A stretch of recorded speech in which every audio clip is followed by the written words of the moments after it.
യോഹന്നാൻ്റെ സുവിശേഷം 8-ാം അധ്യായം 14-ാം വാക്യം നമ്മൾ വായിക്കുന്നിങ്ങനെയാണ് ഈശോ പറയുന്നത്, ഞാൻ എവിടെ നിന്ന് വരുന്നെന്ന് എവിടേക്ക് പോകുന്നുവെന്ന് എനിക്കറിയാം.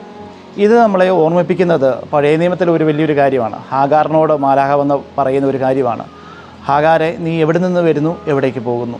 ഈ ചോദ്യത്തിന് ഉത്തരം പറയാൻ ഹാഗാർ ശ്രമിച്ചപ്പോൾ ഹാഗാർ തിരിച്ച് തൻ്റെ യജമാനത്തിൻ്റെ അടുക്കലേക്ക് തിരിച്ചു പോവുകയാണ് ചെയ്തത്. ഒളിച്ചോടി വന്നപ്പോഴാണ് മാലാഖ ഇങ്ങനെ പറഞ്ഞത്. നാം എവിടെ നിന്ന് വരുന്നു, എവിടേക്ക് പോകുന്നു എന്നതിനെ കൃത്യമായ ഉത്തരം നമ്മുടെ ജീവിതത്തിൽ ഉണ്ടാകണം. നമുക്കറിയാം കർത്താവിന് കൃത്യമായ ഉത്തരം ഉണ്ടായിരുന്നു.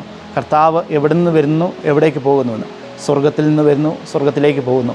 പിതാവിൻ്റെ പക്കൽ നിന്ന് വരുന്നു, പിതാവിൻ്റെ പക്കലേക്ക് തിരിച്ചു പോകുന്നു. തീർച്ചയായിട്ടും നമ്മുടെ ജീവിതത്തിൽ ഈ ബോധ്യം നമ്മുടെ ജീവിതത്തിലുണ്ടാകും. നമ്മൾ സ്വർഗത്തിൽ നിന്ന് വരുന്നവരാണ്, സ്വർഗത്തിലേക്ക് ലക്ഷ്യമായി ജീവിക്കുന്നവരാണ് നമ്മൾ. ഈ ലക്ഷ്യവും ഈ ഉറവിടവും നമ്മുടെ ജീവിതത്തിലുണ്ടെങ്കിൽ തീർച്ചയായിട്ടും നമുക്ക് ജീവിതത്തിലെ പല പ്രതിസന്ധികളെ നമുക്ക് നന്നായിട്ട് തരണം ചെയ്യാൻ സാധിക്കും. പല കുരിശുകളെ നമുക്ക് നന്നായിട്ട് തരണം ചെയ്യാൻ സാധിക്കും. ഈ ഒരു ചോദ്യത്തിന് കൃത്യമായ ഉത്തരം പറയാൻ സാധിക്കട്ടെ.